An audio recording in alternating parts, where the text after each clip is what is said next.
বিসমিল্লাহির রহমানির রহিম। আজকে হচ্ছে 23শে জানুয়ারি 2026। আমাদের Bangladesh bar council preliminary MCQ পরীক্ষার 16তম ক্লাস এবং ফৌজদারি কার্যবিধির 16তম ক্লাস। এবং আজকে আমরা আলোচনা করব ফৌজদারি কার্যবিধির ধারা 340 থেকে। ফৌজদারি কার্যবিধি 340 ধারায় আলোচনা করা হয়েছে ফৌজদারিতে অভিযুক্ত ব্যক্তির সাক্ষী হওয়ার যোগ্যতা, accused persons right to B witness. মানে একজন আসামি কখন তার নিজের পক্ষে সাক্ষ্য দিতে পারে, একজন আসামি কখন তার নিজের পক্ষে সাক্ষ্য দিতে পারে। আচ্ছা আচ্ছা, এখানে একজন কমেন্ট করছে যে আজ সাউন্ড অনেক কম আসতেছে, আপনাদেরও কি তাই মনে হচ্ছে? অনেক কম তো আসার কথা না। হ্যালো স্যার না, আমার এখানে হচ্ছে। না স্যার, ঠিক আছে বলুন। মনে হয় ওরা ভলিউম কমানো। আচ্ছা ঠিক আছে। তো তাহলে আসামির সাক্ষী হওয়ার মানে কি? মানে আসামি তো সাক্ষী তো দেবে রাষ্ট্রপক্ষ, কারণ আসামি রাষ্ট্রপক্ষ যেমন আসামিরে দোষী সাব্যস্ত করার জন্য সাক্ষ্য দিতে পারে, আসামিও তেমন আসামিরে নিজেরে নির্দোষ প্রমাণের জন্য আসামি স্বয়ং নিজের পক্ষে সাক্ষ্য দিতে পারে, প্লাস অন্যান্য সাক্ষীরে মানতে পারে, তারাও এসে বলবে যে আসামি এই অপরাধ করে নাই। আসামি যদি নিজের পক্ষে সাক্ষ্য দেয়, এই সাক্ষ্যরে বলে সাফাই সাক্ষী। কি বলেন? সাফাই সাক্ষী, সাফাই গাওয়া যে আমি এই অপরাধ করি নাই। বুঝতে পারছেন? তো তাহলে আমরা যখন ওই যে আমি পড়াইছিলাম যে চার্জ গঠনের পরে একটা ফৌজদারি মামলায় প্রথমে হলো রাষ্ট্রপক্ষের সাক্ষ্য গ্রহণ, তারপরে হচ্ছে আপনার ওই রাষ্ট্রপক্ষের সাক্ষ্য গ্রহণের পরে হলো 342 ধারা, মানে আসামিরে পরীক্ষা করা। আসামিরে পরীক্ষা করার পরের ধাপ হচ্ছে আসামিরে জিজ্ঞাসা করে যে আপনি কি সাফাই সাক্ষী দিবেন কিনা। তাহলে আসামি পরীক্ষার পরের ধাপ হচ্ছে সাফাই সাক্ষী, এবং তারপরে হচ্ছে আর্গুমেন্ট, তারপরে হচ্ছে রায়। বুঝতে পারছেন? তাহলে এই সাফাই সাক্ষী এই বিষয়টা আগে হলো রাষ্ট্রপক্ষের সাক্ষ্য গ্রহণ, মাঝে আছে 342 মানে 342 ধারা। ধারা হিসেবে 342 পরে হলেও কিন্তু মূল মামলার ক্ষেত্রে 342-এর কার্যক্রম হচ্ছে আগে। এবং 342-এর ওই আদালত আসামির পরীক্ষা করে সময় জিজ্ঞেস করে যে আপনি কি সাফাই সাক্ষী দিতে চান কিনা। এই কারণে অনেকে মনে করে যে সাফাই সাক্ষী বোধহয় 342 ধারায়। না, সাফাই সাক্ষী যদি সে দিতে চায় তাহলে তাকে আবার দরখাস্ত করতে হবে 340 ধারায়। তো এজন্য মনে রাখবেন যে সাফাই সাক্ষী কত ধারায়? 340 ধারায়, 340 ধারায়। এবং এই বিষয়টাই আলোচনা করছে ফৌজদারি কার্যবিধির কত ধারায়? 340 ধারায়। একটু পড়ি দেখেন। ফৌজদারি কার্যবিধির 340 ধারায় দুইটি বিষয় উল্লেখ করা হয়েছে। এক হলো উকিলের মাধ্যমে অভিযুক্ত ব্যক্তির আত্মপক্ষ সমর্থনের অধিকার, right to be defended by a pleader. কার মাধ্যমে? উকিলের মাধ্যমে। মানে একজন আসামির অধিকার আছে যে সে নিজেরে আত্মপক্ষ সমর্থনের অধিকার আছে আইনজীবীর মাধ্যমে, 340 ধারায়। আর সেই সাথে আছে অভিযুক্ত ব্যক্তির সাক্ষী হওয়ার যোগ্যতা, competency of an accused to be a witness. অভিযুক্ত ব্যক্তি নিজের পক্ষে সাক্ষ্য দিতে পারে। তাহলে 340 ধারায় প্রকৃতপক্ষে দুইটা জিনিস আছে। অভিযুক্ত ব্যক্তির আত্মপক্ষ সমর্থনে কার মাধ্যমে আত্মপক্ষ সমর্থন করবে? উকিলের মাধ্যমে। আর হলো সাক্ষী হওয়ার যোগ্যতা।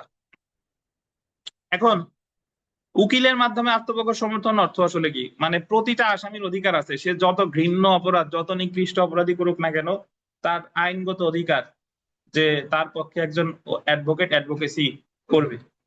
যখন আমাদের লোকালি বা জাতীয়ভাবে একজন ঘৃণ্য কোনো অপরাধ করছে, তখন তারে সাধারণত এই লোকাল বারগুলোতে রেজুলেশন করে যে এই আসামির পক্ষে আমরা কেউ ওকালতি করবো না।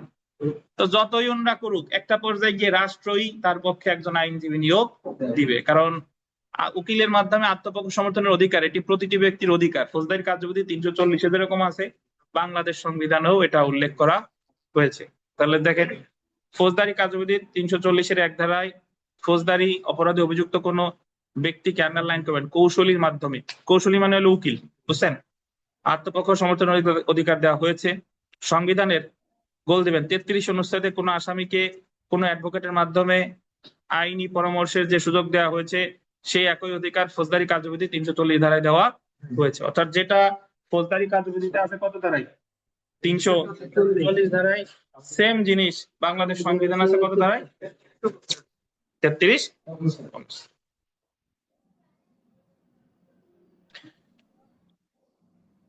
এরপর যদি আমরা দেখি নিজেকে সাক্ষী হিসেবে প্রস্তাব করা, অন্যদিকে 340-এর 2 ধারায় বলা হয়েছে যে ব্যক্তির বিরুদ্ধে কোনো আদালতে ফৌজদারি কার্যবিধির 107 ধারায় বা 10, 11 বা 36 অধ্যায়ে বা 552 ধারার অধীনে কোনো কার্যধারা গ্রহণ করা হয়েছে সেই ব্যক্তি নিজেকে সাক্ষী হিসেবে প্রস্তাব করতে পারে।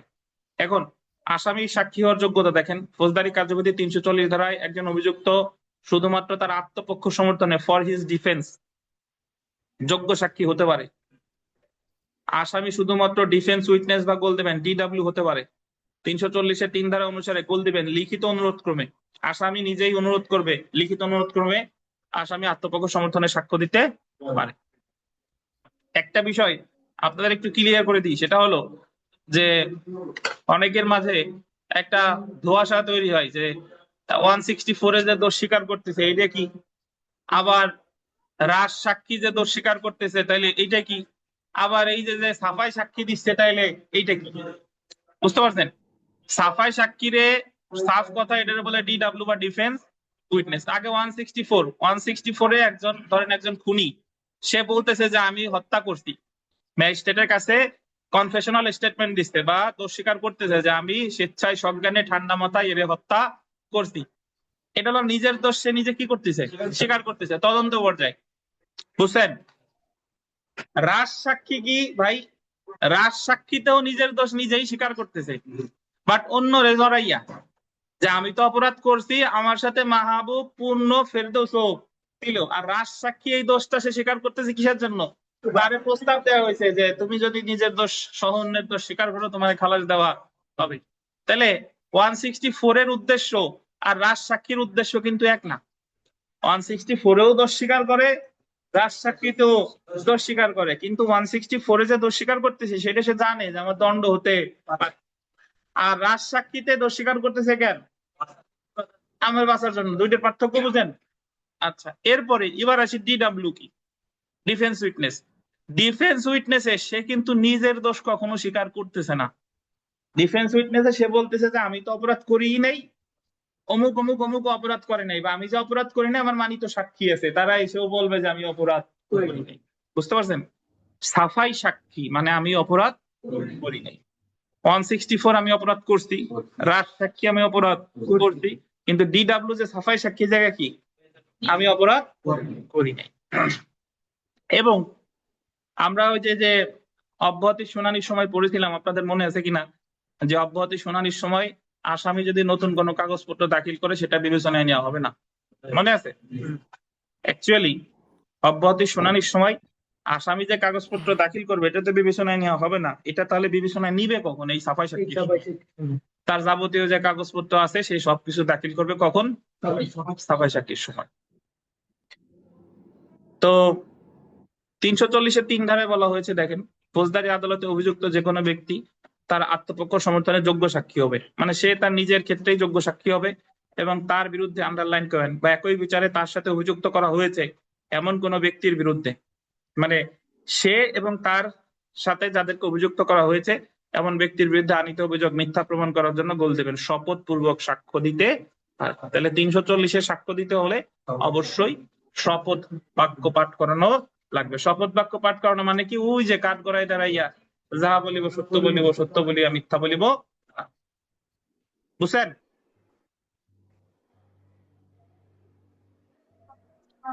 কি যন্ত্রণা শুরু হলো বলেন তো?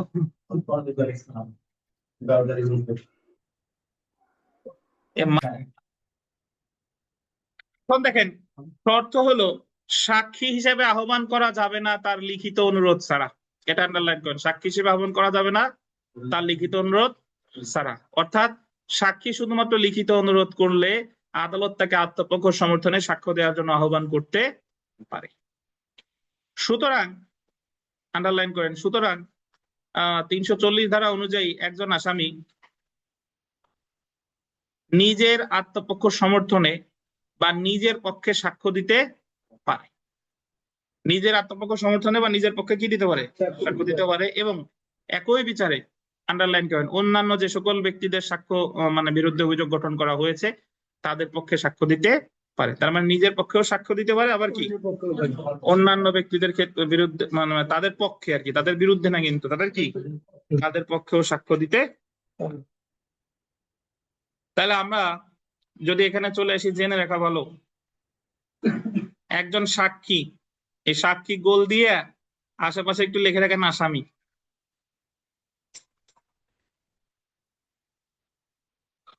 একজন সাক্ষী মানে এই সাক্ষীটা কোন সাক্ষী? আসামি। কিন্তু কখনো রাষ্ট্রপক্ষের বা অভিযোগকারী পক্ষের সাক্ষী প্রসিকিউশন উইটনেস হতে পারে না। মানে একজন সাক্ষী আসামি কখনোই পিডব্লিউ হতে পারে না, সে হবে কি ডিডব্লিউ। শুধুমাত্র বিবাদী পক্ষের বা ডিফেন্স উইটনেস হতে পারে, কারণ যে পক্ষ আসামির বিরুদ্ধে অভিযোগ দায়ের করেছে সেই পক্ষের হয়ে আসামি তার নিজের বিরুদ্ধে সাক্ষ্য দিতে পারে না, এবং এটা সংবিধানের গোল দিবেন 35 অনুচ্ছেদের পরিপন্থী। একজন সাক্ষী শুধুমাত্র আত্মপক্ষ সমর্থনের সাক্ষী বা ডিডব্লিউ হতে পারে। এখন যদি বলেন যে স্যার তাহলে এতক্ষণ পরে কি বলেন, আসামি যদি রাষ্ট্রপক্ষে তো সাক্ষ্য দিতে পারে না, তাহলে রাজসাক্ষী কি? ভাই রাজসাক্ষীরে পিডব্লিউ বলে না, রাজসাক্ষী রাজসাক্ষী। আর ডিডব্লিউ মানে হলো আসামি নিজের পক্ষে সাক্ষ্য দিবে, আর পিডব্লিউ মানে হলো রাষ্ট্রপক্ষের সাক্ষ্য। বুঝতে পারছেন? আচ্ছা, তো বিগত বছরের প্রশ্ন যদি আমরা একটু পড়ি, যে 1 নম্বর প্রশ্ন, যে ফৌজদারি কার্যবিধির কোন ধারায় আত্মপক্ষ সমর্থনের অধিকার কোন আসামিকে দেওয়া হয়েছে? কত ধারায়? 340 ধারায়। তারপরে 2 নম্বর প্রশ্নটা যদি দেখেন, একজন বিচারাধীন আসামি কোন ধারার বিধান অনুযায়ী তার ডিফেন্সের সমর্থনে, ডিফেন্স মানে হলো আত্মপক্ষ সমর্থনে সাক্ষী হিসেবে সাক্ষ্য দিতে পারে? কত ধারায়? 340। এখানে একটু লিখে রাখেন যে সাফাই সাক্ষী সমান সমান 340 ধারা। সাফাই সাক্ষী সমান কত? 340 ধারা।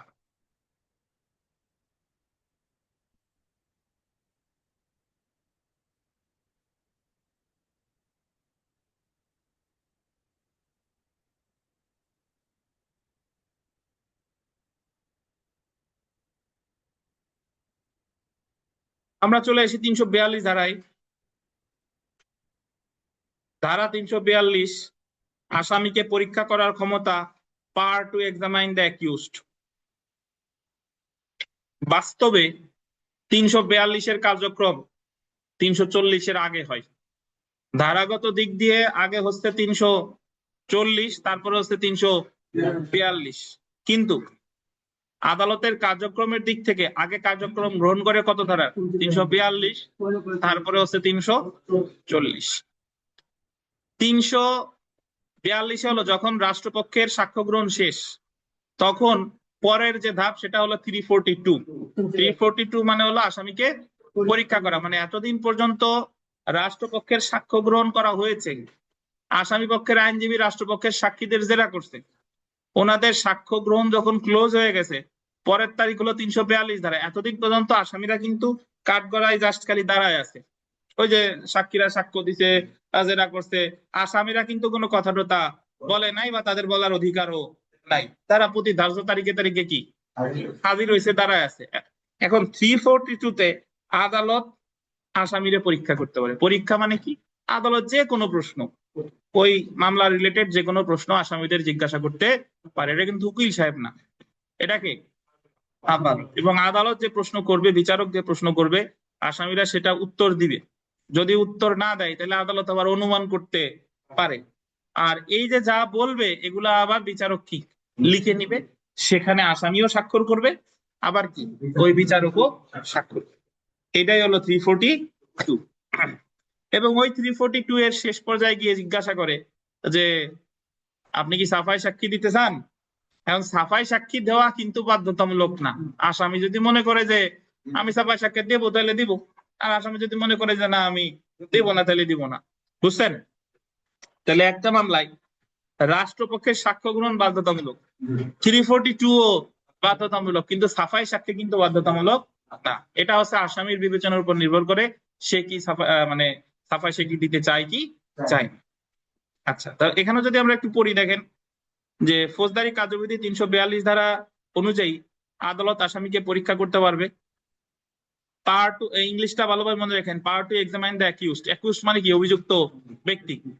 পরীক্ষা করতে পারবে অর্থ হলো প্রসিকিউশন পক্ষের সাক্ষীদের সাক্ষ্য গ্রহণ শেষে এবং আসামিকে আত্মপক্ষ সমর্থনের আহ্বান জানানোর পূর্বে আদালত আসামিকে মামলা সম্পর্কে সাধারণ প্রশ্ন করতে পারবে, যেন আসামি তার বিরুদ্ধে সাক্ষী উত্থাপিত কোনো বিষয় বিশ্লেষণ করতে কি হয়, সক্ষম হয়। আদালত মামলার আন্ডারলাইন করেন বিচার বা অনুসন্ধানের পূর্বে যে কোনো সময় বা আসামিকে কোনো পূর্ব সতর্কতা ছাড়া আদালত আসামিকে প্রশ্ন করতে পারে। এখানে বলছে বিচার বা অনুসন্ধানের পূর্বে যে কোনো সময় পূর্ব সতর্কতা ছাড়া। এটা বললেও অ্যাকচুয়ালি এই 342 স্টেজটা অনুসরণ করা হয় রাষ্ট্রপক্ষের সাক্ষ্য গ্রহণ মানে শেষে, কিন্তু এটা অবশ্যই আসামিকে আন্ডারলাইন করেন 342 অবশ্যই, যে দেখেন এটা অবশ্যই আসামিকে তার আত্মপক্ষ সমর্থনে আহ্বান করার পূর্বে করতে হবে। তাহলে 342 ধারার যে কার্যক্রম এটা অবশ্যই 340 আগে হতে হবে, জেনে রাখা ভালো। দেখেন 342 ধারা অনুযায়ী আদালত আসামির নিকট যে প্রশ্ন করে, আসামি এমন প্রশ্নের উত্তর দিতে অস্বীকার করলে বা মিথ্যা সাক্ষ্য দিলে সে শাস্তির জন্য দায়ী হবে না, কিন্তু আদালত এই ক্ষেত্রে আন্ডারলাইন করবেন অনুমান করতে পারে। পরীক্ষায় প্রশ্ন আসবে যে 342-এ যদি কেউ অস্বীকার করে বা মিথ্যা সাক্ষ্য দেয় তাহলে তারা কি শাস্তি দিবে কিনা, শাস্তির জন্য দায়ী হবে না, কিন্তু আদালত কি করতে পারে, প্রিজিউম করতে পারে।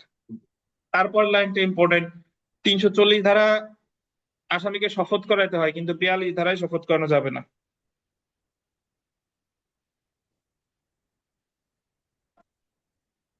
তিনশো 340 ধারা কি করতে হয়, শপথ করা হয়তে, কিন্তু 342 ধারায় সাক্ষীকে শপথ করানো যাবে না। তার মানে 340-এ শপথ বাক্য পাঠ করতে হয়, 340-এ লিখিত আবেদন করতে হয়, কিন্তু 42-এ শপথ বাক্য পাঠ করা লাগে না, লিখিত আবেদনও করা লাগে না। বুঝতে পারছেন? তো আমরা বিগত বছরের প্রশ্ন যদি পড়ি, 1 নাম্বার প্রশ্নটা যে ফৌজদারি মামলায় প্রসিকিউশন পক্ষের সাক্ষীদের সাক্ষ্য গ্রহণ শেষে আদালত ক্রিমিনাল প্রসিডিউর কোডের 342 ধারা অনুসারে আসামির কি করবে, পরীক্ষা করবে। তারপরে the code of criminal procedure 1898 এর সেকশন 342 এর কার্যক্রম অভিযুক্তের দৃষ্টি আকর্ষণ করা হয় কিসের প্রতি, প্রাপ্ত সাক্ষ্যের প্রতি। 342 এবং 340 নিয়ে আপনাদের কোনো প্রশ্ন থাকলে জিজ্ঞাসা করতে পারেন, অনলাইনে অফলাইনে যারা আছেন প্লিজ।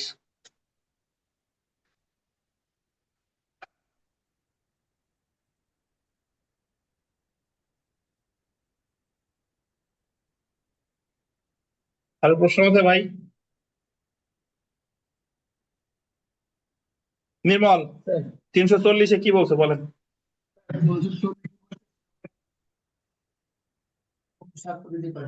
কিরকম?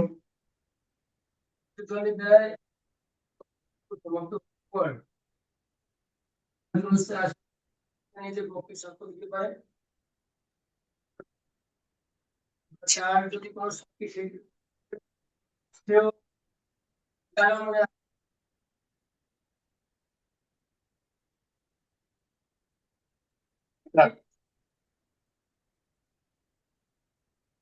মিলন সাহেব 342 ধারায় কি বলছে ভাই বলেন তো দেখি, কিভাবে পরীক্ষা করবে, রক্ত পরীক্ষা বলেন, আসামির কিভাবে পরীক্ষা করবে বলেন। এগুলো তো সব আপনাদের দেখা জিনিস, বলেন তো, মানে পড়াও লাগে না, কোর্টে যা দেখছেন তাই বলেন। আপনার বিরুদ্ধে সাক্ষী সমাপ্ত করা হলো হ্যাঁ,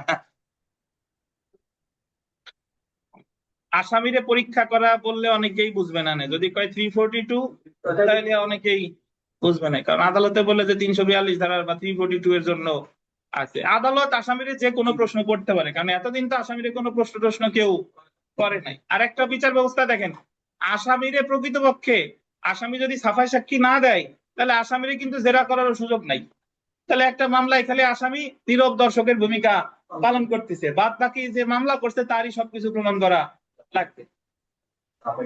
জি, জাস্ট আসামি পক্ষের ক্ষেত্রে মেইন যে জিনিসটা উকিল সাহেব করে, যে বাদী পক্ষের যে সাক্ষীরা সাক্ষ্য দেয় তাদের জেরা করে তাদের সত্যতা খণ্ডনের চেষ্টা করে, যে তারা যে জবানবন্দি দিল এই জবানবন্দি কি ঠিকঠাক আছে কিনা, এই ফাঁক ফোকর খুঁজে বের করা বা খণ্ডনের দায়িত্ব হচ্ছে আসামি পক্ষের আইনজীবী সাহেবের। আচ্ছা, তো আমরা চলে এসি ধারা 344, আবার আসছে।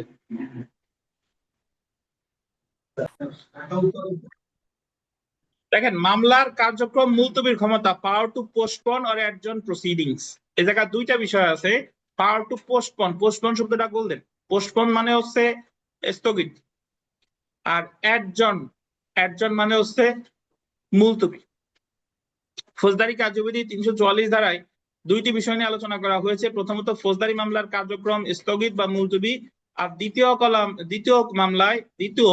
মামলার কার্যক্রম স্থগিত বা মুলতবি রেখে গোল দিবেন অভিযুক্তকে কারাগারে প্রেরণ বা রিমান্ড। রিমান্ড, রিমান্ডের অ্যাকচুয়াল অর্থ হলো ফেরত পাঠানো। রিমান্ডের ক্ষেত্রে আমরা মানে সহজভাবে বুঝবেন যাতে কেউ জিজ্ঞেস করলে বলতে পারে, বুঝাইতে পারেন। রিমান্ড মানে হলো ফেরত পাঠানো। কখনো আসামিকে ফেরত পাঠানো মানে কখনো আসামিরে রিমান্ডে পাঠাই, কখনো মামলা রিমান্ডে পাঠাই। যখন কোনো আসামিরে বিনা পরোয়ানায় গ্রেফতার করে তখন গ্রেফতারের 24 ঘন্টার মধ্যে নিকটস্থ বিচারিক ম্যাজিস্ট্রেটের কাছে তাকে হাজির করতে হয় পুলিশকে।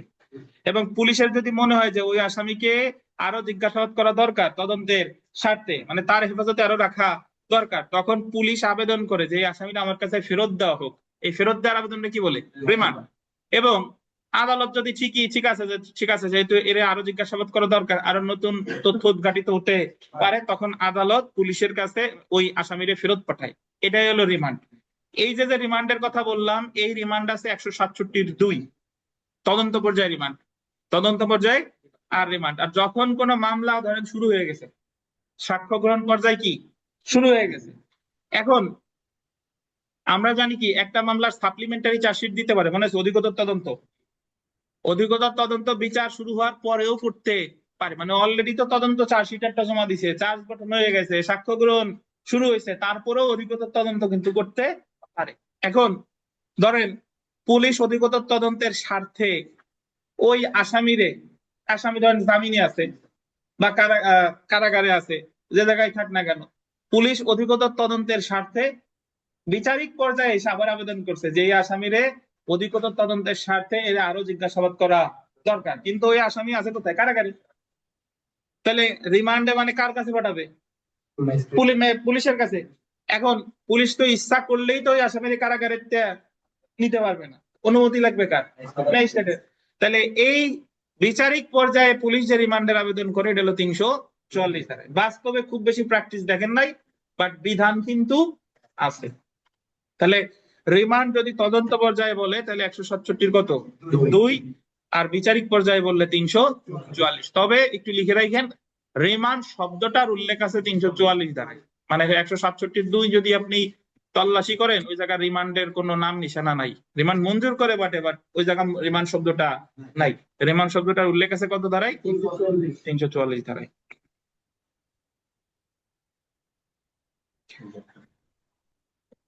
এটা হলো এক।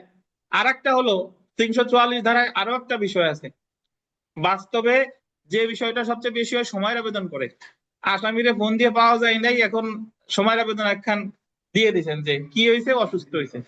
তাহলে এই যে বিভিন্ন সময় যে সময়ের আবেদন যে করতেছে, এই সময়ের আবেদন গুলোতে বাস্তবে কোনো ধারা উল্লেখ করে না। কিন্তু যদি ফৌজদারি কার্যবিধির কথা বলি, এই সময়ের আবেদন অ্যাকচুয়ালি করতে হয় 344 ধারায়। কত ধারায় বলেন? 344 ধারায়। তাহলে আবার 344 ধারা সময়ের আবেদনে লিখতে যায় না দরখাস্ত, আপনি লিখে দিয়েছেন, শুনানি করবে তো সিনিয়র, ওনারে জিজ্ঞেস করছে যে 344 লিখছেন কেন। এখন আমাদের একজন আসছিলেন স্বপন সাহেব, স্বপন কুমার বালা, উনি ওই সময়ের দরখাস্তে 344 ধারা লেখছে। এখন ওনার সিনিয়র ওনারে ঝাড়ি দিয়েছে, তোমার মাতব্বরি করতে কে বলছে, তুমি এটা লেখছো কেন? আচ্ছা যাই হোক, আচ্ছা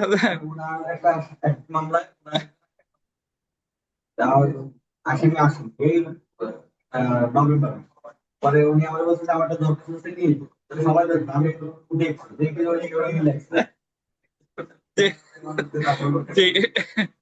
আচ্ছা, তো তাহলে কারণ আসি আমরা। দেখেন 344 ধারায় নিম্নলিখিত কারণে আদালত মামলার কার্যক্রম স্থগিত বা মুলতবির আদেশ দিতে পারে।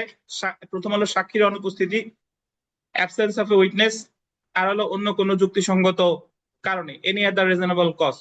344 ধারায় যদিও আদালত কত দিনের জন্য মামলার কার্যক্রম মুলতবি বা স্থগিতের আদেশ দিতে পারে সেটা উল্লেখ নাই, কিন্তু বল দেবেন অনির্দিষ্ট সময়ের জন্য মুলতবি করতে পারে না। অনির্দিষ্ট সময় মানে হলো ওই যে সময়ের আবেদন বলে একটা তারিখ তো দেয় যে আগামী তারিখ অমুক, কিন্তু এভাবে কখনো করবে না যে মুলতবি মামলার কার্যক্রম মুলতবি করা হলো, কোনো তারিখ দিবে না, এরকম হবে না। যেমন সাক্ষীর জবানবন্দি গ্রহণের জন্য নির্ধারিত দিনে রাষ্ট্রপক্ষের সাক্ষী হাজির না হলে মুলতবির আদেশ দিতে পারে। 344 ধারার অধীন ম্যাজিস্ট্রেটের মামলা কার্যক্রম মুলতবি করে কোনো আসামিকে একসঙ্গে গোল দিবেন 15 দিনের অধিক মেয়াদে হাজতে রিমান্ড পাঠাতে পারে না। তাহলে আপনি 167(2) বলেন আর 344 বলেন, রিমান্ডের মেয়াদ কতদিন? 15 দিন। তবে 167(2) একটা সংশোধনী আসছে না ভাই এখন, যে সর্বসাকুল্যে 15 দিনের বেশি হবে না। আর 167(2) আরো 167 দ্বারা আরো সংশোধনী আসছে, জুডিশিয়াল কাস্টডি, বিচারিক হেফাজত, মনে আছে? বিচারিক হেফাজতের কোন নির্দিষ্ট কিন্তু মেয়াদ নাই। তো রিমান্ড বা ফেরতের কারণ দুইটি: আসামি অপরাধ করতে পারে এমন পর্যাপ্ত সাক্ষ্য পাওয়া গিয়েছে এবং রিমান্ডের দ্বারা আরো সাক্ষ্য সংগ্রহ করা যেতে। এখন আমরা চলে এসি জেনে রাখা ভালো, ফৌজদারি মামলায় সময় প্রার্থনা করে বা মুলতবির জন্য ফৌজদারি কার্যবিধি 344 ধারায় আবেদন করা যায় এবং দেওয়ানি মামলায় সময় প্রার্থনা বা মুলতবির জন্য দেওয়ানি কার্যবিধির আন্ডারলাইন করবেন 17 আদেশের এক বিধির অধীন দরখাস্ত করা যায়। তাহলে ফৌজদারি মামলায় সময়ের আবেদন করে 344 ধারায়, আর দেওয়ানি মামলায় কত? 17 আদেশের 1। এবং একটা জিনিস মনে রাখবেন, সময়ের আবেদন মঞ্জুর করুক বা না মঞ্জুর করুক, প্রতিকার রিভিশন। বাস্তবে প্র্যাকটিসের ক্ষেত্রে সময়ের আবেদন না মঞ্জুর করে ওয়ারেন্ট ইস্যু করছে নাকি? ওই যে নামঞ্জুর করা মানে তো আসামির প্রতি ওয়ারেন্ট হওয়া বা, কিন্তু এই জায়গায় আমরা তো বাস্তবে সময়ের আবেদন মঞ্জুর হোক বা না মঞ্জুর হোক আমরা কোনো পদক্ষেপ নেই না, কিন্তু এর বিরুদ্ধে পদক্ষেপ নেওয়ার সুযোগ আছে, কি? রিভিশন। তাহলে পরীক্ষায় আসলে জানতে হবে যে সময়ের আবেদন দেওয়ানি মামলায় মঞ্জুর করুক বা না মঞ্জুর করুক, সংক্ষুব্ধ ব্যক্তির প্রতিকার কি? রিভিশন।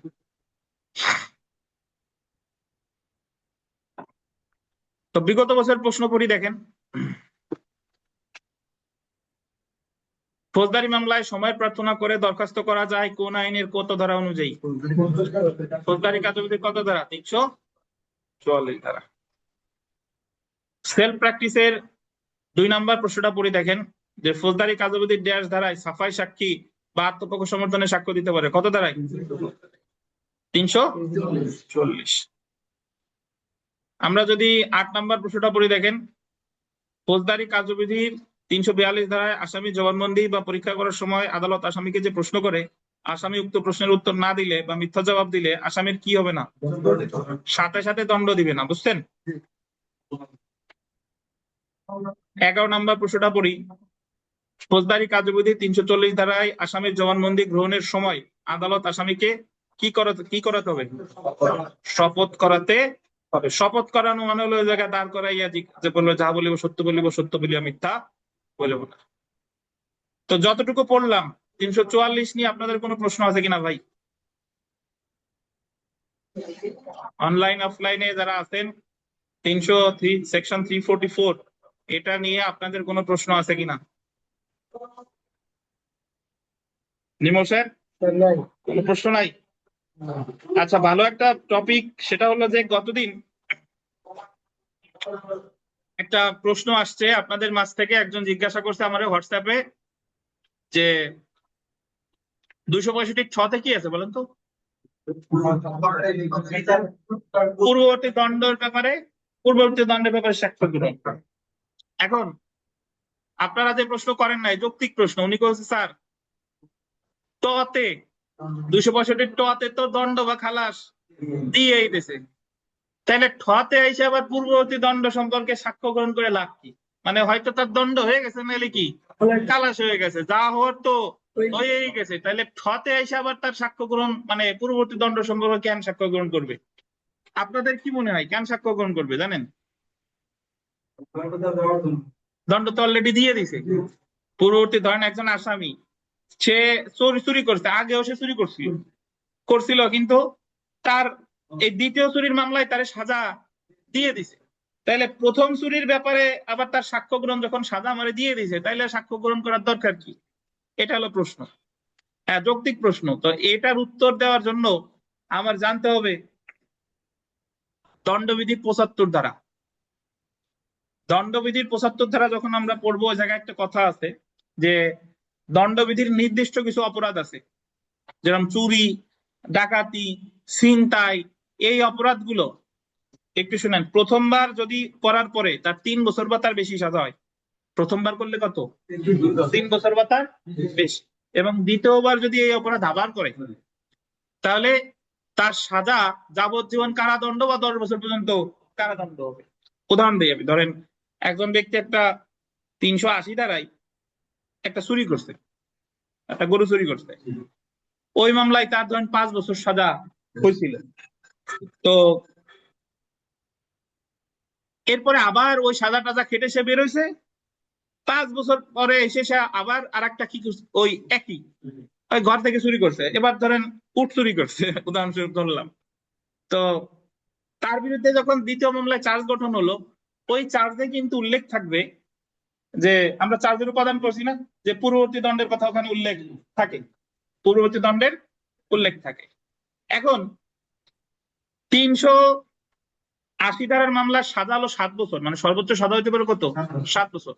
তাহলে ওই মামলা, দ্বিতীয় মামলা তার বিচারে ম্যাজিস্ট্রেট আদালত দায়রা আদালতে, চুরির কথা বাদ দিয়ে আমি তো দায়রা, এটা তো দায়রা আদালতের ক্ষেত্রে, দায়রা আদালত ধরেন বিচার করার ক্ষেত্রে সবটপ করে ওরে, উদাহরণস্বরূপ আমি বলতেছি, যদিও চুরির মামলা বিচার করে ম্যাজিস্ট্রেট, কিন্তু আমি উদাহরণের ক্ষেত্রে বলতেছি, ধরেন দায়রা জজরে 3 বছরের সাজা দিছে, বুঝতে পারছেন? তাহলে প্রথম মামলা দিছিল কত? 5 বছর। দ্বিতীয় মামলা দিছে কত?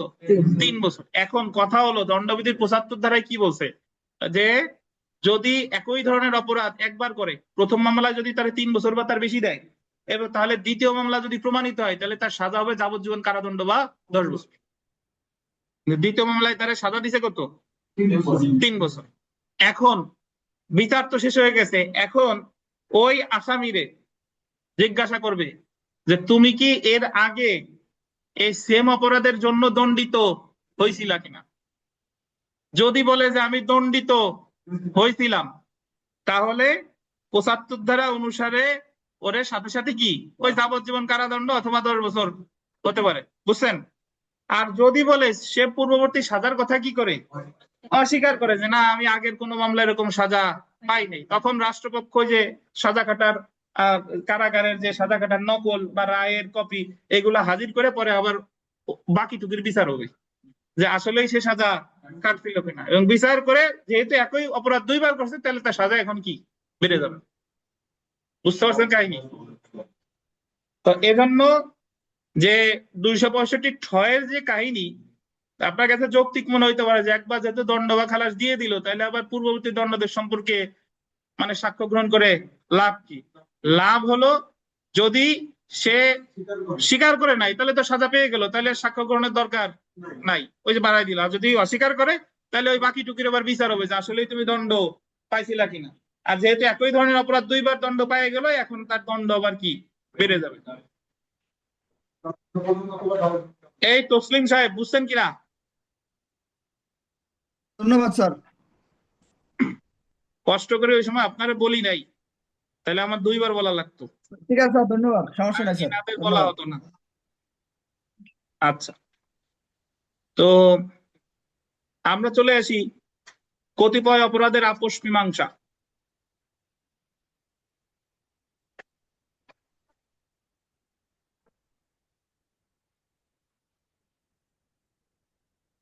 আপোষ মীমাংসা মানে হলো কোর্টের বাইরে নিজেরা নিজেরা কি মিলমিশ হয়ে গেছে, নিজেদের মধ্যে আর কোনো ঝামেলা নাই, তখন যখন আদালতে জানাবে আদালত তখন সাথে সাথে আসামিকে খালাস দিয়ে দিবে, আর এই মামলা আপোষ মীমাংসা হয়ে গেছে। তাহলে ফৌজদারি কার্যবিধিতে আপোষ মীমাংসা আছে কত ধারায়? 345 ধারায়। এই মাহবুব সাহেব, আপোষ মীমাংসা দ্বিতীয় তফসিলের কত কলামে আছে ভাই?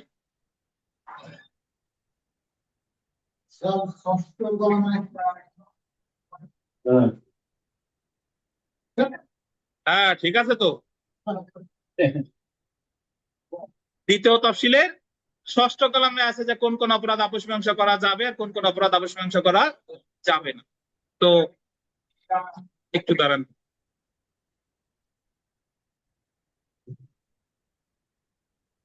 কতিপয় ফৌজদারি অপরাধের আপোষ মীমাংসা করতে পারে 345 ধারায় যে সকল অপরাধ সমূহ আপোষযোগ্য সেই সকল অপরাধের বর্ণনা দেওয়া হয়েছে দণ্ডবিধির কোন ধারার কোন অপরাধটি আপোষযোগ্য তা ফৌজদারি কার্যবিধি 345 ধারায় উল্লেখিত টেবিলের গোল দিবেন প্রথম এবং দ্বিতীয় কলামে উল্লেখ করা হয়েছে, এবং যে ব্যক্তির দ্বারা আপোষযোগ্য সেটা গোল দিবেন তৃতীয় কলামে উল্লেখ করা হয়েছে। 345 ধারা একটা টেবিল আছে, এই টেবিলে মোট 3টা কলাম আছে।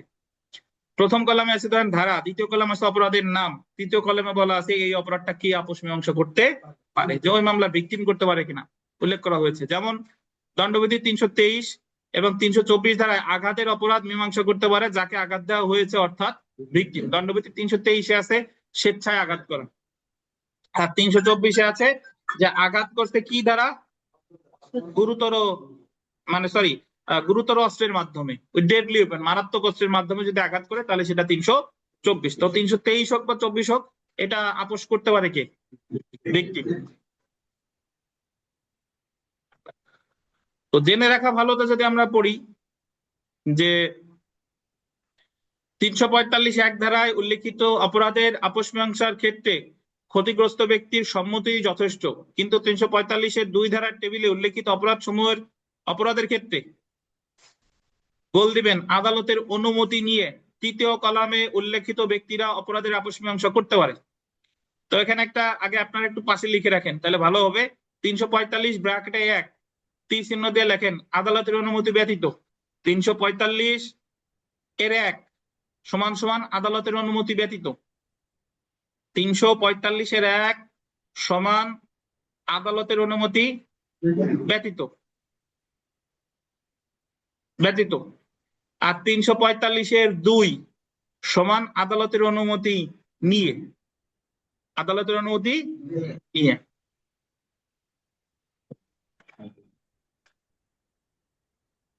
অর্থাৎ 345-এর 1-এ যে সকল অপরাধগুলোর কথা বলছে ওই অপরাধগুলোর আপোষ মীমাংসা করতে আদালতের অনুমতির প্রয়োজন নাই। আমি জাস্ট জানাই আদালতকে যদি বলি যে আমাদের মধ্যে আপোষ মীমাংসা হয়ে গেছে, তাহলে আদালত সাথে সাথে আদেশ দিয়ে দিবে, বুঝছেন। আর 345-এর 2-এ যে অপরাধগুলোর কথা বলা আছে এইগুলোর আপোষ মীমাংসা আমি পক্ষ রাজি হইলেই হবে না, সম্মতি লাগবে কার, আদালতের। তারপরে দেখেন দণ্ড আরোপের পূর্বে যে কোনো সময় 345 ধারায় অপরাধ আপোষ মীমাংসা করতে পারে। কখন? দণ্ড আরোপের পূর্বে যে কোনো সময়, সেটা কোর্টের ভেতরে বা বাইরে। অপরাধের আপোষ করার জন্য অন্যভাবে যোগ্যতা সম্পন্ন ব্যক্তি, এটা বিবিআই, এটা হয়তো আপনাদের পুরাতন বইতে নাই। যোগ্যতা সম্পন্ন ব্যক্তি 18 বছরের কম বয়স্ক হলে বা জড়বুদ্ধ হলে বা পাগল হলে তার পক্ষে চুক্তি সম্পাদনের যোগ্যতা সম্পন্ন কোনো ব্যক্তি আদালতের অনুমতি নিয়ে আপোষ মীমাংসা করতে পারে। মানে যিনি ভিকটিম, তার বয়স 18 বছরের কম, সে পাগল, সে উন্মাদ, তাহলে আপোষ মীমাংসা করতে পারে তার যে অভিভাবক, দেখা গেল তার পিতা আছে, পিতা আপোষ মীমাংসা করতে পারে। এটা পরীক্ষায় এই ধরনের প্রশ্ন আসতে পারে যে নাবালক ব্যক্তি কি আপোষ মীমাংসা করতে পারে কিনা। সে স্বয়ং নিজে পারে না, কিন্তু কি পারে, অভিভাবক পারে। তারপরে যদি আমরা দেখি যে 345 ধারা অনুযায়ী অপরাধের আপোষ মীমাংসা আসামির গোল দিবেন খালাস বলে গণ্য হবে, খালাস, একই চাল। দেখেন এখানে একটা বিষয় আপনার মাথায় কাজ করবে, সেটা হলো যে দেওয়ানি মামলায় যখন পক্ষগণের মধ্যে আপোষ মীমাংসা হয় তখন সোলে ডিক্রি দেয়, ওই ডিক্রির বিরুদ্ধে আপিল করা যায় না।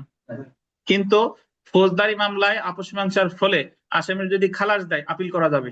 আমি গতদিন বলছি না যে খালাস হইলেই আপিল, তাতে ওই খালাস কোন ভাবে পাইছি তা আমার দরকার নাই। আপোষ মীমাংসার হইতে পারে, রাজসাক্ষীর খালাস হইতে পারে, প্রত্যাহারের খালাস হইতে পারে, তারপরে আসাম বাদী আসে নাই সেই খালাস হতে পারে, বিচারের আগে মামলা প্রত্যাহার করলে খালাস হতে পারে, বিচার শেষে খালাস হইতে পারে, যে খালাসই হোক না কেন প্রতিকার কি। এখানে ছোট্ট করে একটু লিখে রাখেন, আপিলে বা রিভিশনেও মীমাংসা হতে পারে, জাস্ট লিখে রাখেন। হ্যাঁ, আপিল বা রিভিশন পর্যায়েও আপোষ মীমাংসা হতে পারে। আপিল বা রিভিশন পর্যায়েও আপোষ মীমাংসা হতে পারে, তাই লেখেন।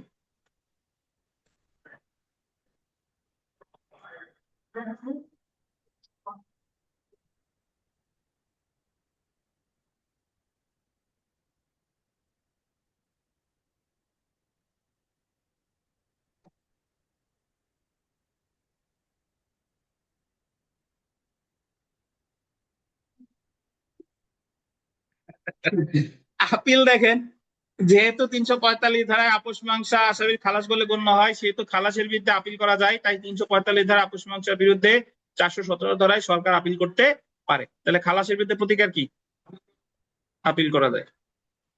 আমরা বিগত বছরের প্রশ্নগুলো যদি একটু কষ্ট করে পড়ি, দেখেন যে কোন মামলা আপোষ মীমাংসার মাধ্যমে নিষ্পন্ন হলে আসামির দেশ বলে গণ্য হবে, খালাস বলে গণ্য হবে। The code of criminal procedure 1898 কোন ধারায় আপোষযোগ্য মামলার বিষয় বর্ণিত হয়েছে? 345। তারপরে দেখেন যে দ্য পেনাল কোডের 324 ধারায় শাস্তিযোগ্য অপরাধ আপোষ করতে পারে ভিকটিম। সর্বদাই আপোষ করতে পারে কে? ভিকটিম। কখনো আদালতের অনুমতি লাগে, কখনো আদালতের অনুমতি লাগে না।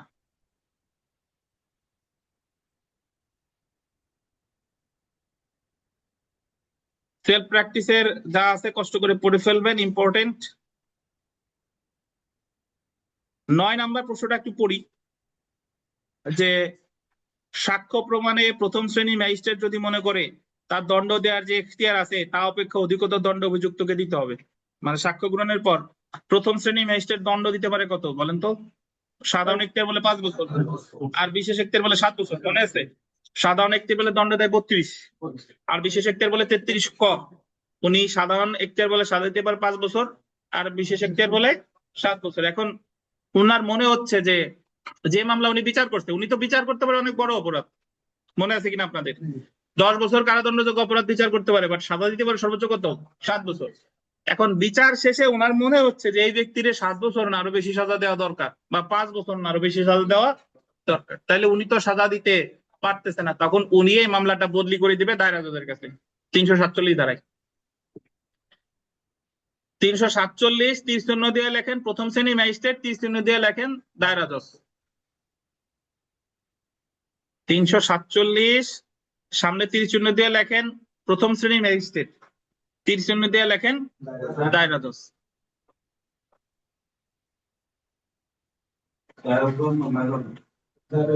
দায়রা জজ, দায়রা জজ আদালত, মানে দায়রা জজের কাছে পাঠাবে। দায়রা আদালতে তো 3 শ্রেণী বিচারক থাকে, দায়রা জজ, অতিরিক্ত দায়রা জজ, যুগ্ম দায়রা জজ। এই জায়গা পাঠাবে কার কাছে? দায়রা জজ। মানে হলো প্রথম শ্রেণী ম্যাজিস্ট্রেট তার যে ক্ষমতা তার চেয়ে বেশি দণ্ড দেওয়ার সে দিতে চাচ্ছে, যে এ একটা গুরুতর অপরাধ করছে। তা সেই ক্ষেত্রে উনি তো ওনার দণ্ড দিতে পারতেছে না, তাহলে উনি এই মামলার নথিপত্র পাঠাই দিবে কার কাছে? দায়রা জজের কাছে। কত ধারায়? 347। এবং ধারা 349 দিয়ে লেখেন 349 তীর চিহ্ন দিয়ে লেখেন দ্বিতীয় বা তৃতীয় শ্রেণী ম্যাজিস্ট্রেট, তীর চিহ্ন দিয়ে লেখেন চিফ জুডিশিয়াল ম্যাজিস্ট্রেট। 349 ধারা তীর চিহ্ন দিয়ে লিখবেন দ্বিতীয় বা তৃতীয় শ্রেণীর ম্যাজিস্ট্রেট, তীর চিহ্ন দিয়ে লিখবেন চিফ জুডিশিয়াল ম্যাজিস্ট্রেট।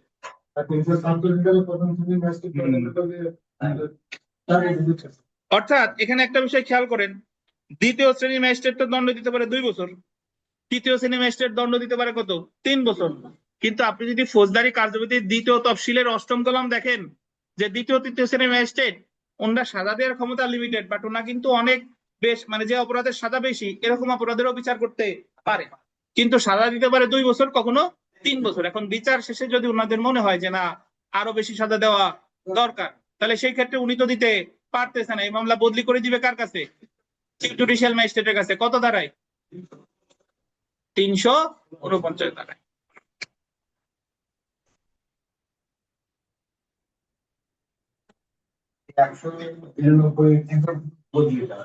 আর ইন্ডিভিজুয়াল পার্থক্যটা 192 যে বদলি, সেটা তো যখন চিফ জুডিশিয়াল ম্যাজিস্ট্রেট আমলে নিছে, যখন আমলে কগনিজেন্স কোর্ট করতেছে সিজিএম বা সিএমএম, বা ওনার কাছে কোনো মামলা আছে, তখন উনি ওনার অধীনস্থ ম্যাজিস্ট্রেটের কাছে সেটা বিচার বা অনুসন্ধানের কাছে পাঠিয়ে দিছে।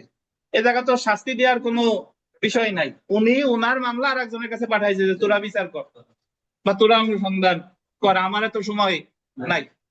এটা হলো 192।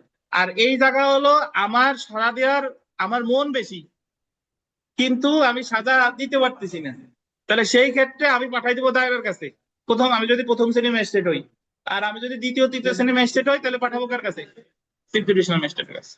প্রশ্ন হয় যে সাজা বেশি দেওয়ার ক্ষেত্রে বদলি করবে কত ধারায়? তখন যে এদের হ্যাঁ, ওই যে কার সাজার বেশি, যদি প্রথম শ্রেণী হয় তাহলে তারা তাদের কাছে 347, আর দ্বিতীয় তৃতীয় হইলে, বুঝছেন? লুৎফর সাহেব বলেন তো, নির্বাহী ম্যাজিস্ট্রেট সর্বোচ্চ কতদিন কারাদণ্ড দিতে পারে ফৌজদারি কার্যবিধির 32 ধারা অনুসারে?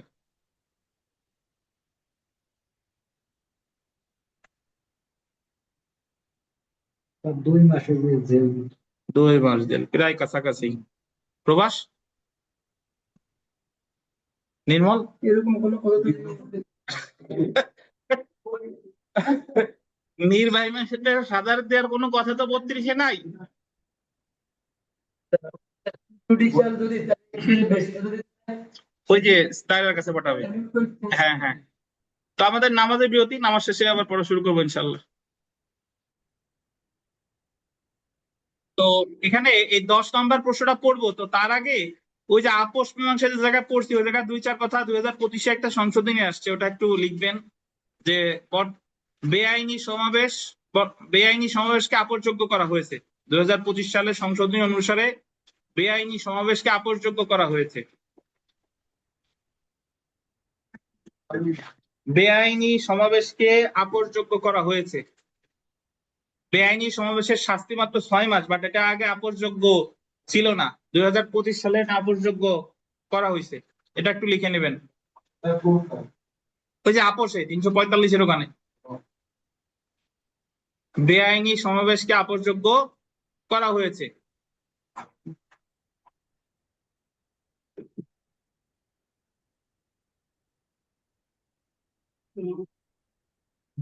দেখছেন?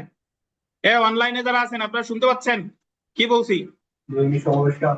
বেআইনি সমাবেশকে আপোষযোগ্য করা হয়েছে কত সালে? 2025 সালে। আর একটা কথা লেখেন যে আপোষের জন্য একটু লেখেন, উভয় পক্ষ একমত হলে, উভয় পক্ষ একমত হলে, উভয় পক্ষ একমত হলে আপোষের জন্য, উভয় পক্ষ একমত হলে আপোষের জন্য লিগ্যাল এইড অফিসারের নিকট, লিগ্যাল এইড অফিসারের নিকট, উভয় পক্ষ একমত হলে আপোষের জন্য লিগ্যাল এইড অফিসারের নিকট অথবা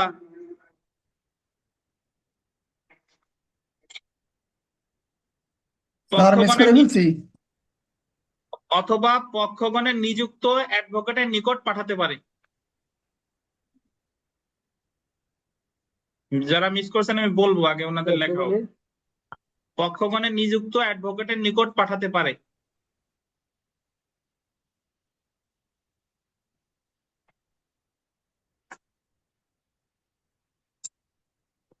বিষয়টা হলো উভয় পক্ষ একমত হলে আপোষের জন্য লিগ্যাল এইড অফিসারের নিকট অথবা পক্ষগণ নিযুক্ত অ্যাডভোকেটের নিকট পাঠাতে পারে, এই হলো কথা। মানে আগে আপোষ মীমাংসার জন্য কে করবে এরকম কোন বিধিবিধান ছিল না, কিন্তু বর্তমানে বলছে যে আইনজীবীর কাছেও পাঠাইতে পারে অথবা কি লিগ্যাল এইড অফিসারের নিকটও পাঠাতে পারে। তো যদি বলে যে বর্তমানে 2025 সালের সংশোধনী অনুসারে 345 ধারায় নতুন কি বিধান করা হয়েছে, ওই যে এখন বেআইনি সমাবেশ কি আপোষযোগ্য, এবং আপোষের জন্য লিগ্যাল এইড অফিসারের কাছে পাঠাতে পারে বা নিযুক্ত অ্যাডভোকেটের কাছে পাঠাতে পারে। এতটুকু মনে রাখলেই হবে ইনশাল্লাহ।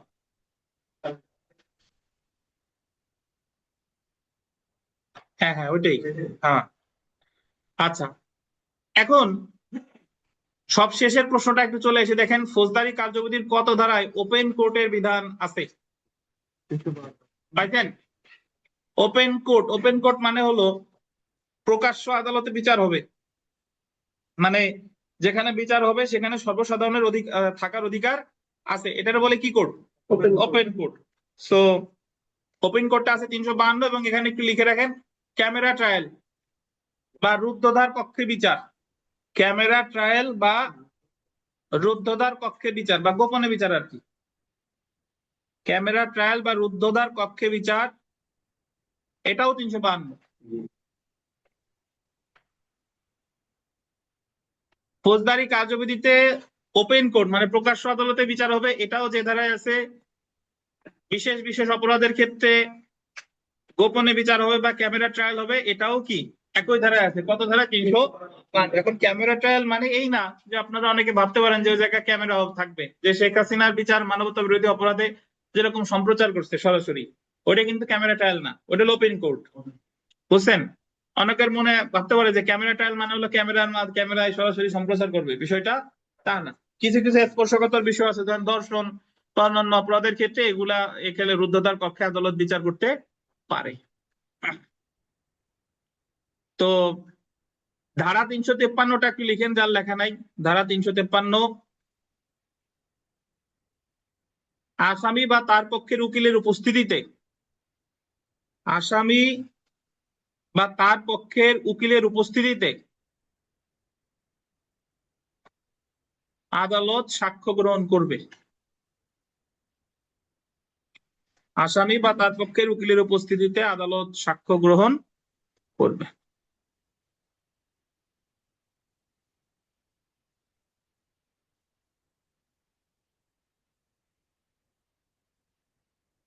মানে যখন রাষ্ট্রপক্ষের বা বাদীপক্ষের সাক্ষ্য গ্রহণ করবে তখন কাকে অবশ্যই উপস্থিত থাকতে হবে বলেন?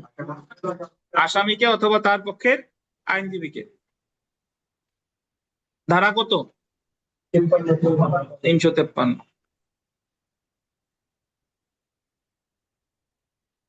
এবার আমরা চলে আসি রায় সম্পর্কে, জাজমেন্ট।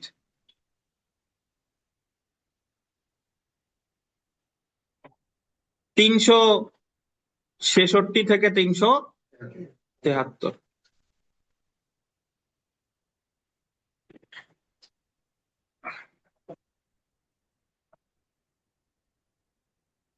নির্মল, তাহলে আপোষ মীমাংসার ক্ষেত্রে বর্তমানে নতুন কি নিয়ম করা হলো নির্মল সাহেব, বলেন তো? স্যার, আপোষ মীমাংসার ক্ষেত্রে বর্তমানে নতুন নিয়ম করা হয়েছে যে বেআইনি সমাবেশ, হুম। এটা আপোষযোগ্য। হুম। আর এই আপোষযোগ্য ক্ষেত্রে legality করাতে পারে। আসসালামু আলাইকুম। পক্ষের উকিল নির্মল, আপনাকে ধন্যবাদ। আমরা একটু চলে এসেছি রায়। সব বিচার টিচার শেষে এখন তো রায় ঘোষণার পালা। তো রায় ঘোষণার ক্ষেত্রে আহ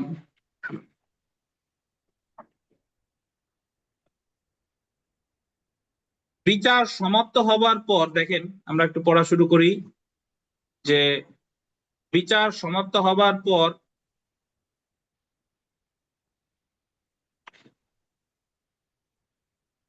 অথবা নোটিশ দিয়ে নির্ধারিত দিনে, নোটিশ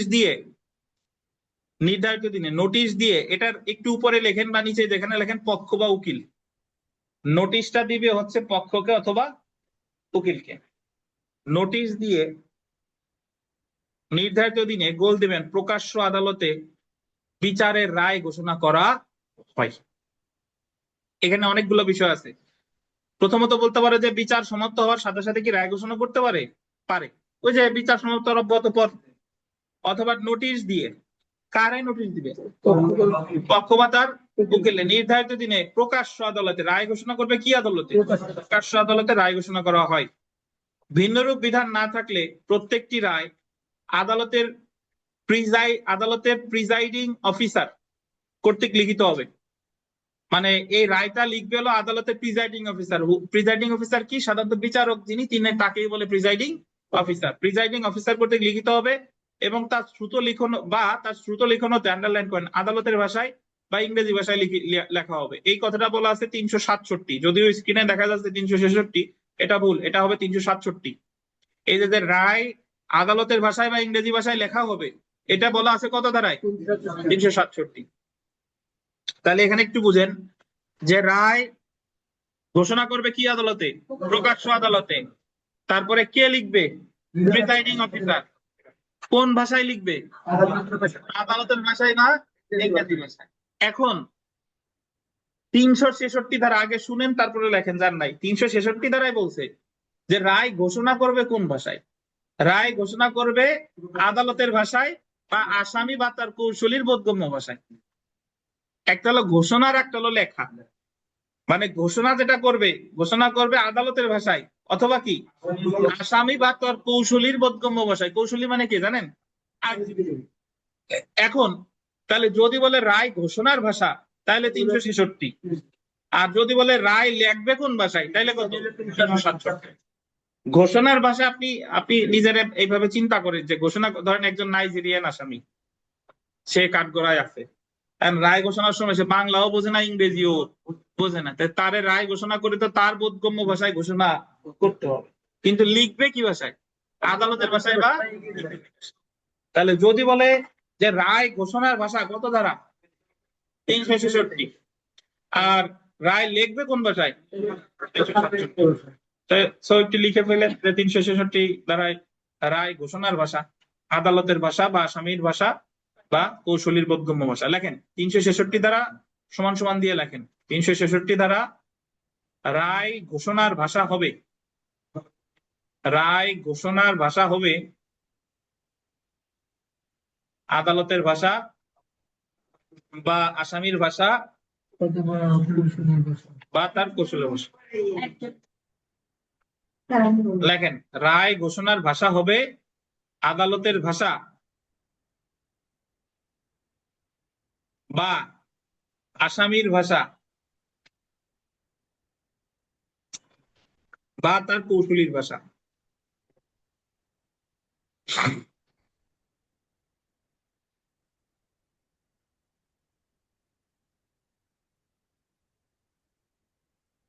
এখন তাহলে 366 আর 67 দুইটা বিষয় তানভীর সাহেব, 66তে কি বলছে আর 67তে কি বলছে বলেন? রায় কি ভাষা, লেখার ভাষা না ঘোষণার? লেখবে কোন ভাষায় বলেন? আচ্ছা, আর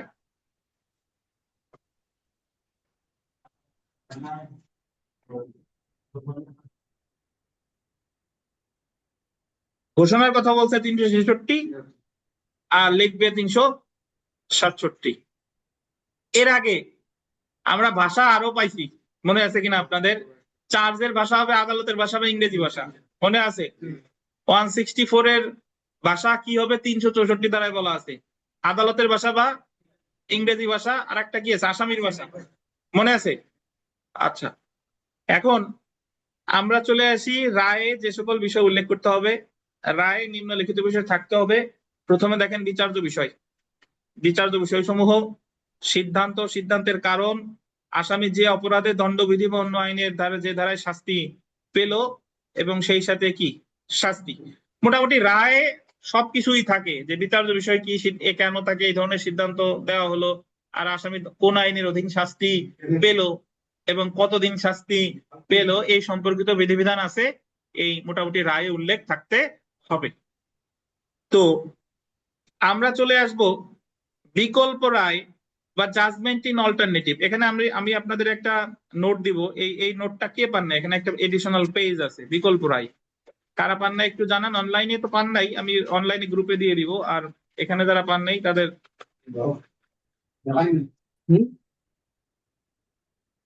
আচ্ছা, আমি একটু বিকল্প রায় কি এটা একটু সংক্ষেপে বুঝাই, তারপরে এটা পড়ি। বিকল্প রায় হলো যে যখন একজন ব্যক্তি অপরাধ করতে, ধরেন সে অপরাধ একটা করছে কিন্তু আদালতের কাছে মনে হচ্ছে সে হয় এই অপরাধ করছে নাহলে এই অপরাধ করছে, ওই যে সন্দেহ সৃষ্টি হতো, মনে আছে? 236 ধারায় চার্জ গঠনের সময় কি সন্দেহ সৃষ্টি হয়েছে, তো সাজা দেওয়ার সময়ও ওনার সন্দেহ সৃষ্টি হয়েছে যে হয় সে অপরাধজনক ভীতি প্রদর্শনের প্রথম অংশ করছে নাহলে দ্বিতীয় অংশ করছে, না হলে এই অপরাধ করছে, এত ধারা অপরাধ করছে নাহলে এত ধারার অপরাধ করছে। অপরাধ একটা করছে এটা কনফার্ম, বাট কোনটা করছে এটা বোঝা যাচ্ছে না, তখন দুই ধারাই সাজা উল্লেখ করে ওনারে দিবে, যে আপনারে চয়েস দেওয়া হলো যে কোন সাজা আপনি ভোগ করবেন। ধরেন এক ধারায় কারাদণ্ডের পরিমাণ বেশি, আর এক ধারায় অর্থদণ্ডের পরিমাণ বেশি, তো যার টাকা পয়সা আছে তাহলে সে তো অর্থদণ্ড দিয়ে সাজা কম কাটবে নাকি, আর যার টাকা পয়সা নাই তাহলে সে কারাদণ্ড কি বেশি ভোগ করবে। তাহলে এই হলো বিকল্প পদ্ধতিতে রায়, যখন আদালতের কাছে সন্দেহ সৃষ্টি হয়েছে যে দুইটা অপরাধের মধ্যে যে কোনো একটা সে করছে, বাট আদালত বুঝতে পারতেছে না যে কোনটা করছে, তো এই দুইটা অপরাধ হইতে হবে অবশ্যই দণ্ডবিধির। কিসের বলেন? দণ্ডবিধি। দণ্ডবিধির অধীন দুইটা অপরাধ অথবা একটা অপরাধ, একটা ধারার দুইটা অংশের অপরাধ। যেরকম আপনারা যারা কোর্টে যান বা এটা সবাই জানেন যে ক্রিমিনাল ইন্টিমিডেশন 506 সবাই 506 ক্লজ 2 বলে নাকি? তাহলে 506 ক্লজ 1ও আছে, যেহেতু 2 আছে সেহেতু কি আছে 1 আছে। 1 এর শাস্তি হলো মাত্র 2 বছর আর 2 এর শাস্তি হলো 7 বছর। তাহলে বিচারক যদি সন্দিহান হয় যে বিচারক বুঝতেছে যে সে ভয় দেখাইছে কিন্তু এটা কি প্রথম অংশে পড়ে নাকি দ্বিতীয় অংশে পড়ে, এটা উনি বুঝতে মানে ওনার কাছে সংশয় তৈরি করছে, তখন উনি 1-এও শাস্তি দিবে, 2-তেও শাস্তি দিবে। 2-তে কারাদণ্ডের পরিমাণ বেশি আর 1-এ অর্থদণ্ডের পরিমাণ বেশি। এরপর আসামি তো যেটা চয়েস করবে, মানে উনি যেটা চুজ করবে, পছন্দ করবে, সেটাই উনি ভোগ করবে। এটা হলো বিকল্প পদ্ধতিতে রায়। এটা আছে 367-র 3 ধারায়। বাস্তবে খুব বেশি প্রয়োগ নাই, বাস্তবে নাই, বাট এখনো ফৌজদারি কার্যবিধিতে বিধান আছে। সো একটু পরে দেখেন বিকল্প রায়।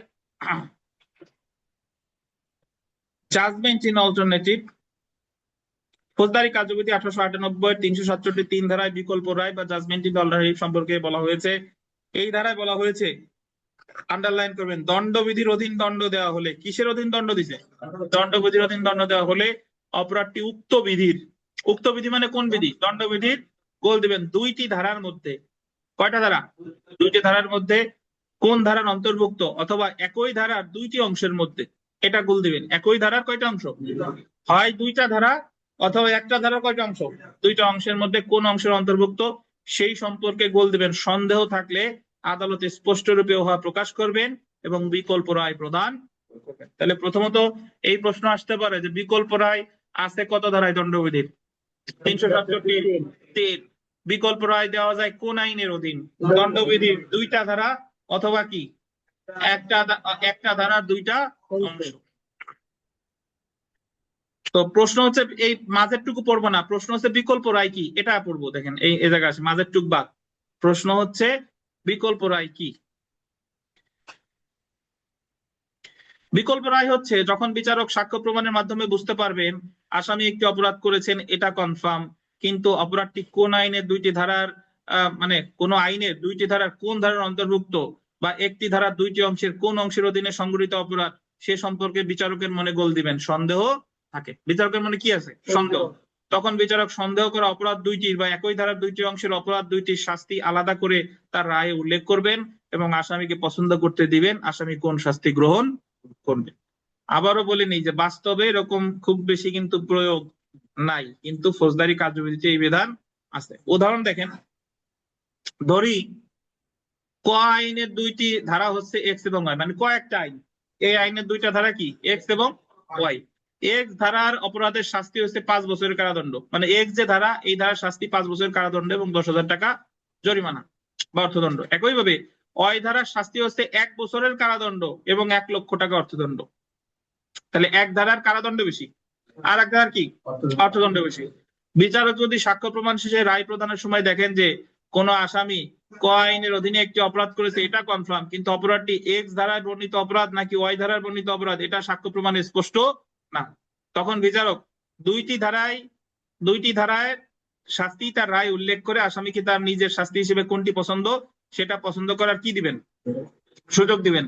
তখন আসামি তার পছন্দ মতো শাস্তি তার নিজের শাস্তি হিসেবে গ্রহণ করবে। যদি আসামি বড়লোক আসামি, বড়লোক মানে ধনী আর কি, ধনী হয়, সে চিন্তা করবে সে টাকা দিতে রাজি কিন্তু এতদিন জেল খাটবে না, তখন আসামি নিশ্চয়ই ওই ধারার শাস্তিকে শাস্তি হিসেবে গ্রহণ করবেন, কারণ এখানে 1 লক্ষ টাকা অর্থদণ্ড দিতে হচ্ছে এবং সত্য, কিন্তু জেল খাটতে হচ্ছে মাত্র কত?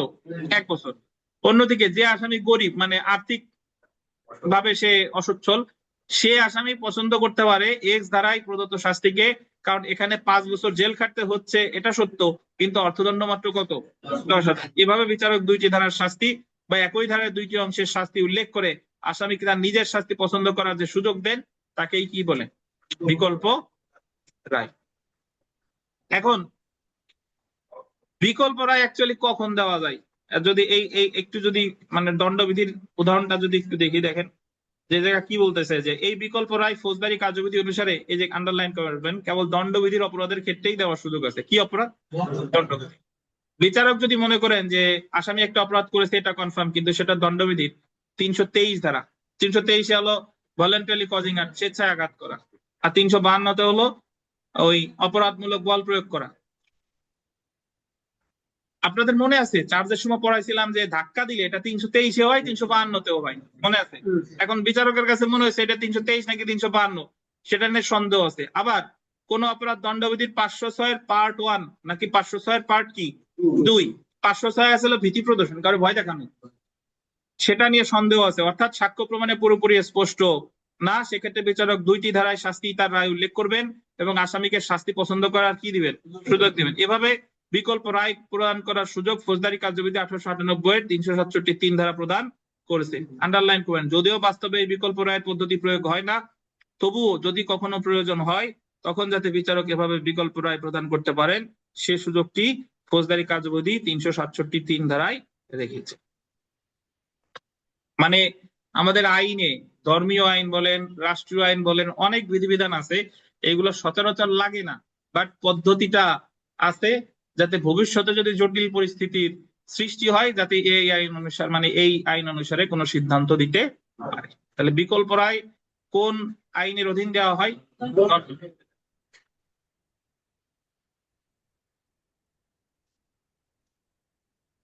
আমরা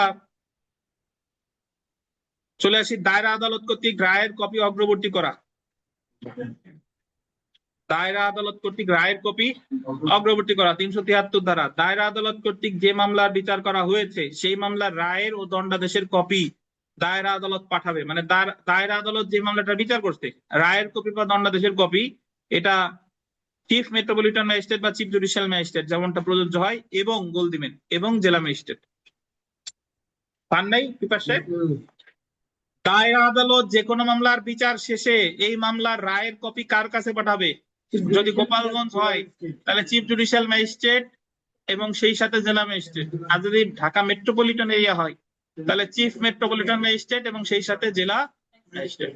কত ধারায় বলছে? 373। এইভাবে প্রশ্ন আসবে যে রায়ের ফাইন্ডিংস পাঠাবে কার কাছে বা রায়ের কপি পাঠাবে কার কাছে? হ্যাঁ, তো আমরা জেনে রাখা ভালো, এটা একটু দেখবো।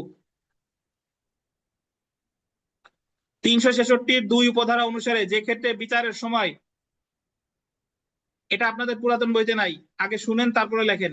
366(2) উপধারা অনুসারে যে ক্ষেত্রে বিচারের সময় আসামির ব্যক্তিগত হাজিরাতে অব্যাহতি দেওয়া হয়েছে এবং শাস্তি শুধুমাত্র অর্থদণ্ড, বা যে ক্ষেত্রে তাকে খালাস দেওয়া হয়েছে সেক্ষেত্রে রায় প্রদানের সময় আসামির হাজিরা বাধ্যতামূলক না এবং তার আইনজীবী উপস্থিতিতে রায় প্রদান করা যেতে পারে। একটু শুনেন, বলছে যে ক্ষেত্রে রায় প্রদানের সময় আসামিরে ব্যক্তিগত হাজিরা থেকে কি দিছে? অব্যাহতি দিছে। ব্যক্তিগত হাজিরা অব্যাহতি বুঝেন তো, যে রায়ের সময় ওনার দরকার নাই এবং ওই মামলায় শাস্তি শুধুমাত্র কি অর্থদণ্ড, বা যে ক্ষেত্রে আসামিরে কি দেওয়া হয়েছে? খালাস দেওয়া হয়েছে, তাহলে সেই ক্ষেত্রে আসামির হাজিরা বাধ্যতামূলক না। এখন আপনি বলতে পারেন যে আবার খালাস দিবে কিনা আমি বুঝবো কিভাবে? খালাস তো না বুঝেন, খালাস দিলে তো আর আপনার বিরুদ্ধে ওয়ারেন্ট জারি হচ্ছে না, কিন্তু যদি আপনার আসামির যদি ব্যক্তিগত হাজিরা থেকে অব্যাহতি দেয় এবং ওই মামলা যদি শুধুমাত্র কি হয়, শাস্তি কি অর্থদণ্ড হয়, তাহলেও আপনার রায়ের দিন আপনার হাজির থাকার প্রয়োজন নাই, অথবা খালাস দিলে হাজির থাকার প্রয়োজন নাই। এই 3টা ক্ষেত্র ছাড়া অন্যান্য সকল ক্ষেত্রে আসামির কি থাকতে হবে? উপস্থিত থাকতে হবে। তাহলে আপনি লিখে রাখতে পারেন 366 দিয়া যে আসামিরা হাজিরা হতে অব্যাহতি দিলে বা শাস্তি শুধুমাত্র অর্থদণ্ড হলে, আপনাদের নতুন বইতে আছে, পুরাতনদের বলি, আসামিরে ব্যক্তিগত হাজিরা থেকে কি দিলে? অব্যাহতি দিলে, বা শাস্তি শুধুমাত্র অর্থদণ্ড হলে, বা আসামিরে খালাস দিলে, তাহলে রায়ের দিন তার হাজির থাকার প্রয়োজন নাই।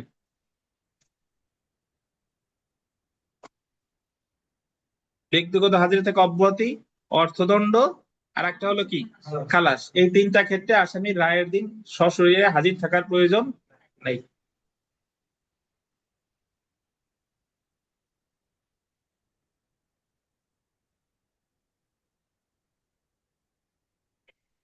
তারপরে দেখেন, আদালত একবার রায়ে স্বাক্ষর করলে পরিবর্তন বা রিভিউ করতে পারবে না, কিন্তু করণিক ভুল সংশোধন করতে পারে। ধারা 369।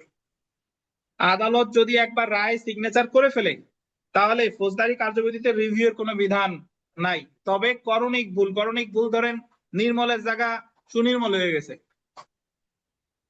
এই ধরনের ভুল কি করতে পারবে?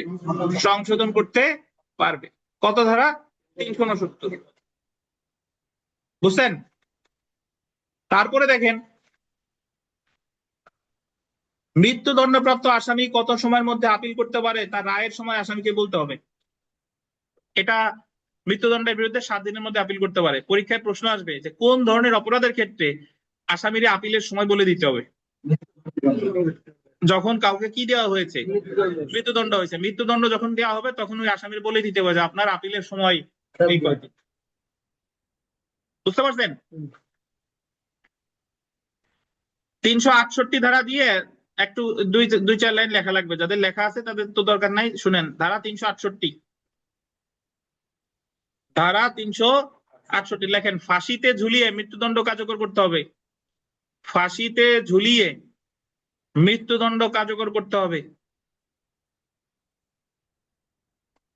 ফাঁসিতে ঝুলিয়ে মৃত্যুদণ্ড কার্যকর করতে হবে।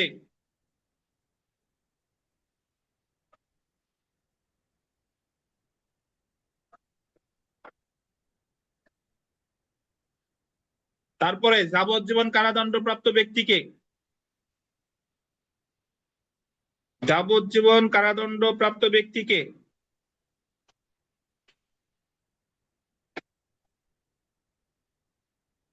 কোথায় প্রেরণ করতে হবে?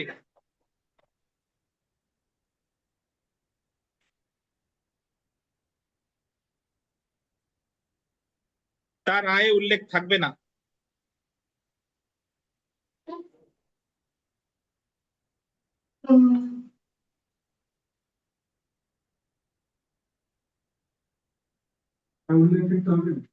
যাবজ্জীবন কারাদণ্ডপ্রাপ্ত ব্যক্তিকে কোথায় প্রেরণ করতে হবে তার রায়ে উল্লেখ থাকবে না। থাকবে না। এখানে বুঝাইছে যে ফাঁসিতে কোনো কেন্দ্র হইতে পারে, এটা বুঝাইছে না। তারপরে যে কোনো ফাঁসি আসতেছেন কেন? যাবজ্জীবন কারাদণ্ডপ্রাপ্ত ব্যক্তি কোন কারাগারে থাকবে এটা সরকারের বিষয়, এটা আদালতের বিষয় না। আদালত সাজা দিয়ে দিছে, তারে কাশিমপুরে রাখবা নাকি ইসলামপুরে রাখবা না কোন জায়গায় রাখবা, এটা সরকারের বিষয়। বুঝছেন? তাহলে ফাঁসিতে ঝুলিয়ে রায় কার্যকর করতে হবে, এটা বলছে কততে? মৃত্যুদণ্ড কার্যকর করতে হবে 368। আবার যাবজ্জীবন কারাদণ্ডপ্রাপ্ত ব্যক্তিকে কোথায় সে সাজা ভোগ করবে এটা কি রায় উল্লেখ থাকবে? না, এটা রায় উল্লেখ থাকবে না। কত ধারা? 368 ধারা। আচ্ছা, আমরা প্রায় শেষ পর্যায়ে। আজকের বিগত বছরের প্রশ্নটা যদি একটু পড়ি। 2022 সালের পরীক্ষায় একটা প্রশ্ন এসেছে যে কোন ক্ষেত্রে রায় প্রদানের দিন আসামির উপস্থিতি বাধ্যতামূলক না? আসামিকে খালাস দিলে, 2 মাসের কারাদণ্ড দিলে, কারাদণ্ড জরিমানা করালে, আসামি হাজতে থাকলে কি হবে? আসামিকে খালাস দিলে। বুঝছেন? তারপরে দায়রা আদালতের রায় ও দণ্ডাদেশের অনুলিপি অগ্রবর্তী করতে হবে। দায়রা আদালতের রায় ও দণ্ডাদেশের অনুলিপি অগ্রবর্তী করতে হবে কার কাছে? আমরা জানি 2 জনের কাছে, CGM and DM, CMM and DM. Self প্র্যাকটিসে অনেক প্রশ্ন আছে, এগুলা কষ্ট করে পড়ে ফেলবেন, সবই গুরুত্বপূর্ণ। বুঝে বুঝে পড়বেন, না বুঝে পড়বেন না। ঠিক আছে? আর যদি কোনো প্রশ্ন থাকে জিজ্ঞাসা করবেন। আগামীকাল সকাল 10টায় আমাদের পড়া আছে। আর এই মুহূর্তে আমরা ক্লাস টেস্টে চলে যাব। যারা যারা ভর্তি হন নাই তারা ভর্তি হয়ে যাবেন, এই অনুরোধ অনলাইন অফলাইনে যারা আছেন সকলের উদ্দেশ্যে। আর এখন আমরা ক্লাস টেস্টে চলে যাব। আর আমি আপনাদের কাছ থেকে আরো প্রশ্ন আশা করি। প্রশ্ন মানে হলো কোথাও যদি না বুঝে থাকেন অবশ্যই করে জানাইতে হবে যে জায়গা আমি বুঝি নাই। আর আপনার প্রথমত এর বাইরে আল্লাহর রহমতে কোনো কিছু পড়ার প্রয়োজন নাই। আমি যা পড়াই আপনি শুধু এইটুকু আত্মস্থ করবেন। বুঝতে পারছেন? এর বাইরে পড়ার দরকার নাই। অতি ভক্তি কিসের লক্ষণ জানেন? চোরের লক্ষণ। ইবলিস কিন্তু নরমাল ফেরেস্তার ক্যাটাগরিতে ছিল, এরপরে সে এমন ইবাদত করছে যে ফেরেস্তার চেয়েও বেশি, এরপরে সে কিন্তু শয়তান হয়ে গেছে। সো আপনার কিন্তু বেশি পড়ার দরকার নাই, এইটুকু শুনে রাখেন। ঠিক আছে? তো না, এখন আর সবার ক্ষেত্রে না, অনেকে আছে যে তার বেশি পড়তে হবে, তার মানে পেট ভরে তো চোখ ভরে না, কিন্তু বোঝে না যে একটু পরে আমার ডায়রিয়া শুরু হবে। আচ্ছা, যাই হোক, তো ভালো থাকবেন। আল্লাহ হাফেজ। প্রশ্ন দিয়ে দিচ্ছি।